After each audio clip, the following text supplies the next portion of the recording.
Começar mais um bate-papo com o deputado MVR, traduzindo a economia, para falar de um assunto que já está chegando ao fim do ano, a votação do orçamento, que pé que está o orçamento, qual é o processo da chegada do orçamento, e a notícia que chega é que o investimento, a perspectiva de investimento para o ano de 2018 do governo federal é de 68,8 bilhões. Parece bastante, é bastante, não é? Como é que você vê esse investimento?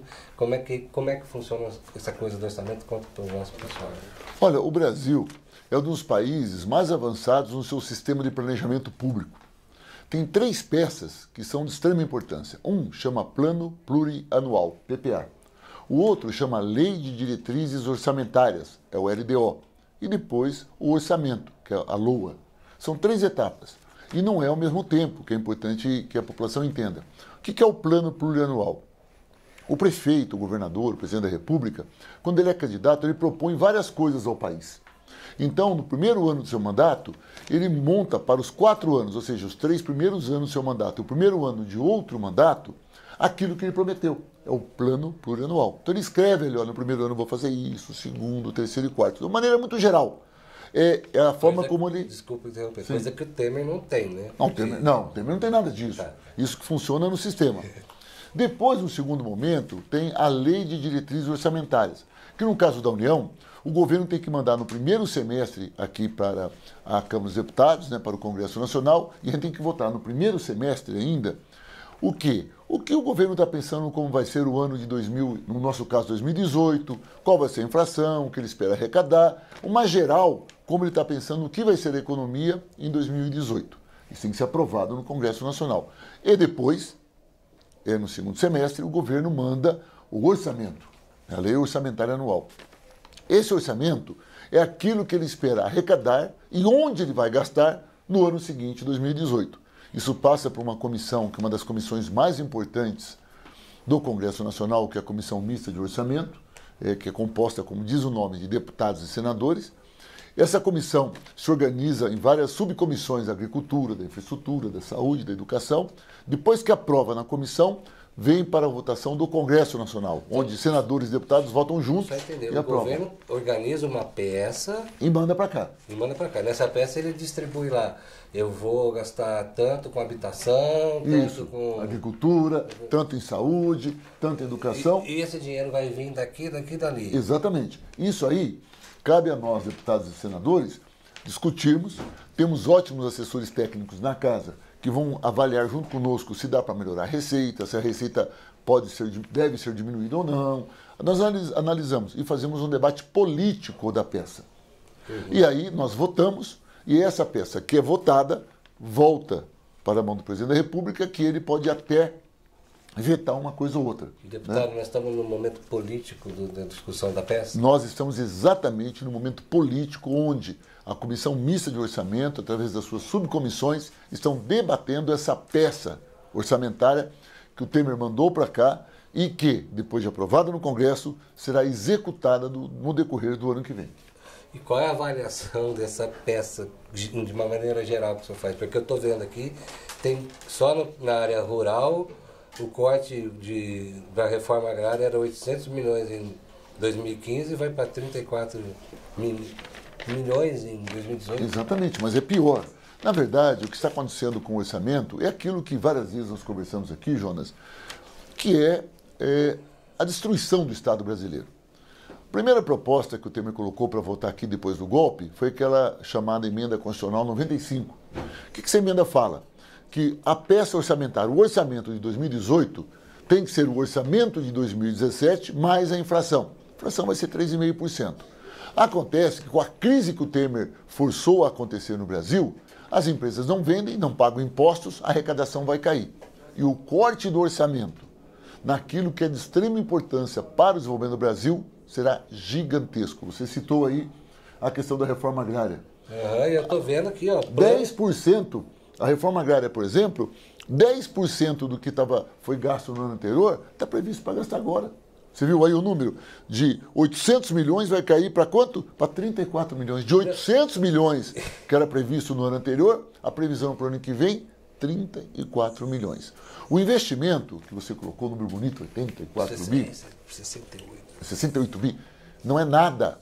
É a menor previsão de investimento dos últimos 20 anos na história do Brasil.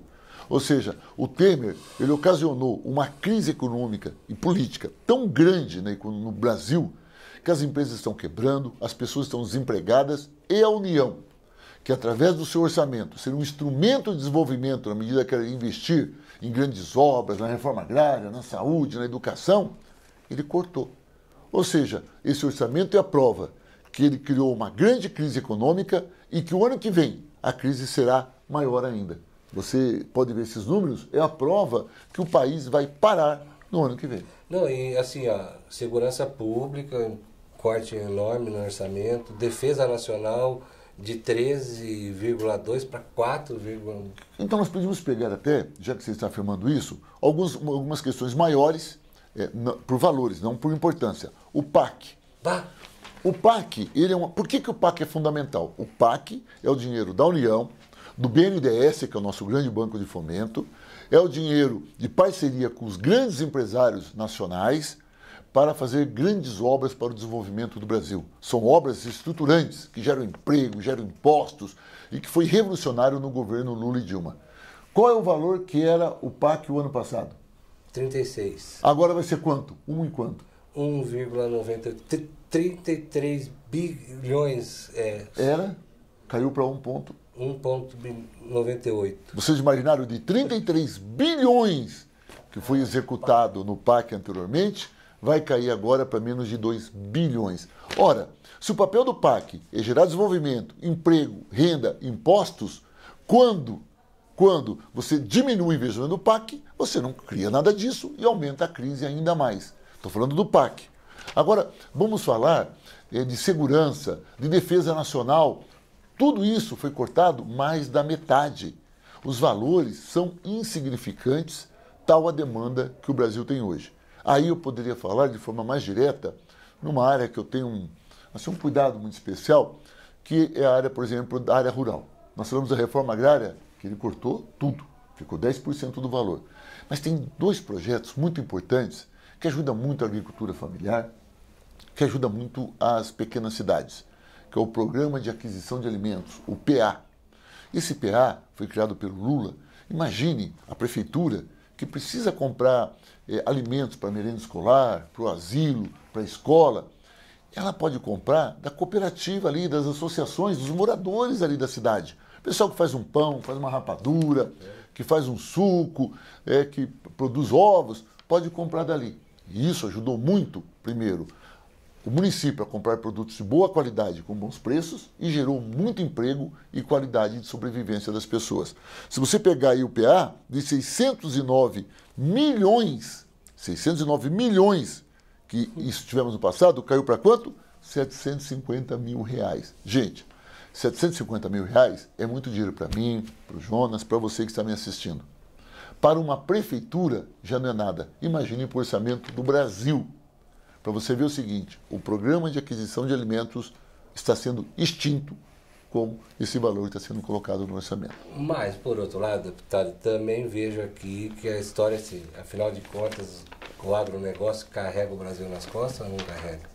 Olha, depende do lado que você quer ver isso. O agronegócio tem produtos de ótima qualidade, somos reconhecidos no mundo todo, e como tudo que é produzido no agronegócio é para vender, não é para o povo comer, porque o povo nem tem dinheiro para comer, para comprar, então ele é responsável pelo saldo positivo na balança comercial. Isso é muito bom. Mas, por outro lado, o agronegócio, como diz o nome, é um negócio. Aquela visão de que é uma família que mora no sítio, que produz, não é isso. São grandes empresários. Esses grandes empresários, eles têm suas empresas e também são altos sonegadores.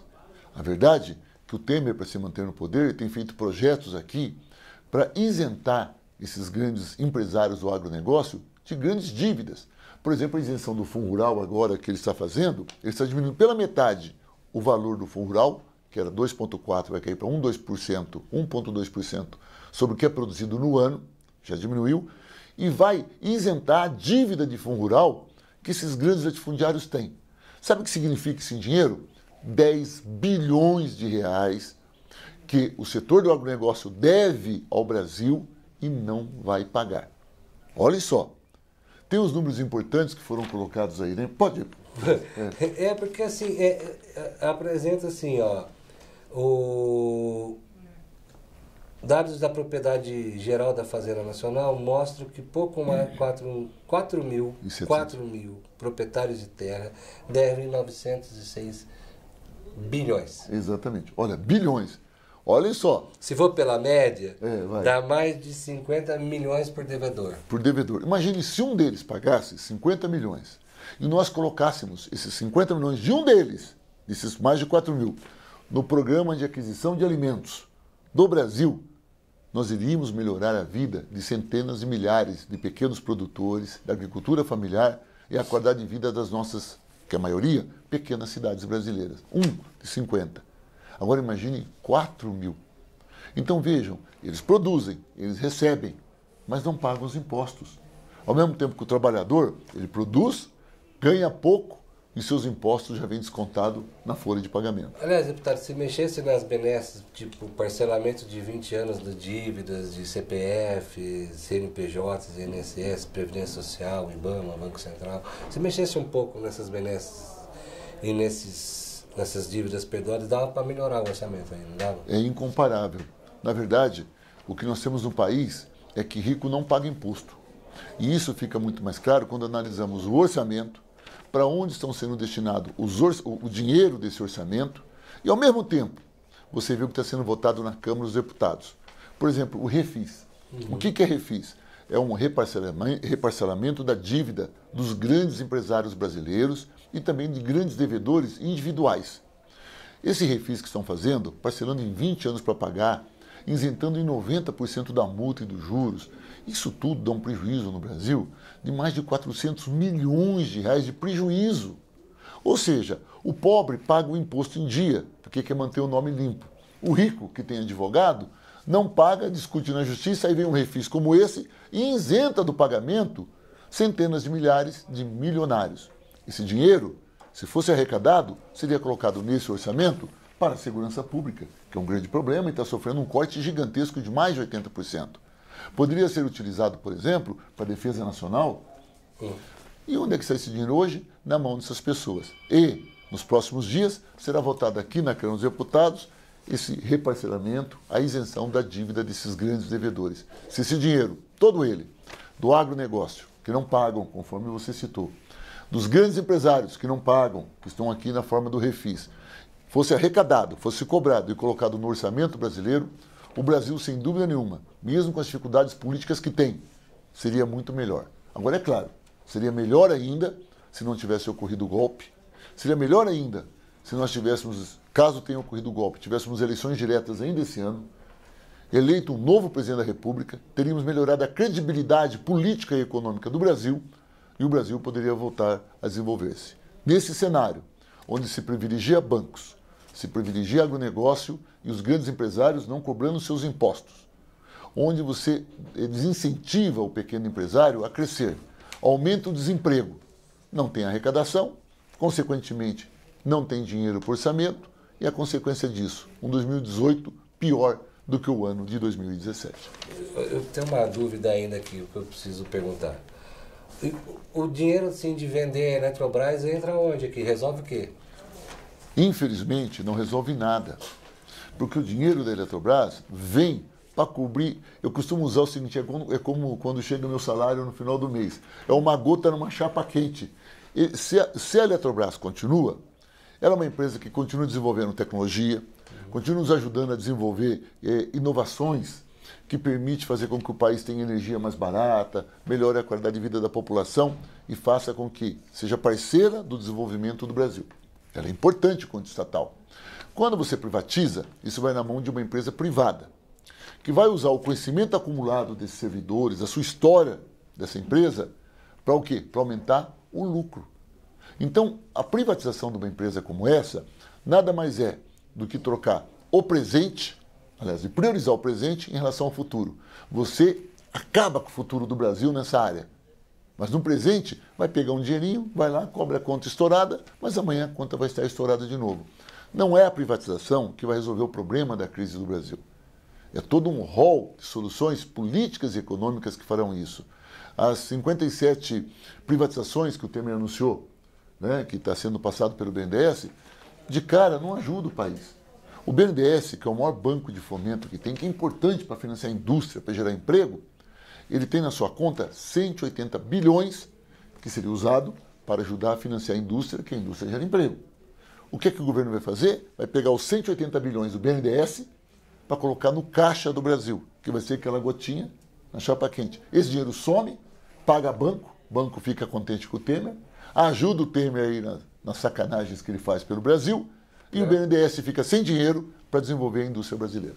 Pior do que vender o carro para pagar o juro do cartão de crédito. Exatamente, eu vender a casa. Aqui no caso, o Temer está vendendo a sua casa para pagar o juro do cartão de crédito. É isso que está fazendo. Conversei mais uma vez aqui com o deputado NVR sobre os dramas que o governo usurpador de Temer e seus apoiadores estão trazendo para a economia brasileira. Muito obrigado, deputado NVR, pelos esclarecimentos aqui. Eu que agradeço a oportunidade, um grande abraço a todos.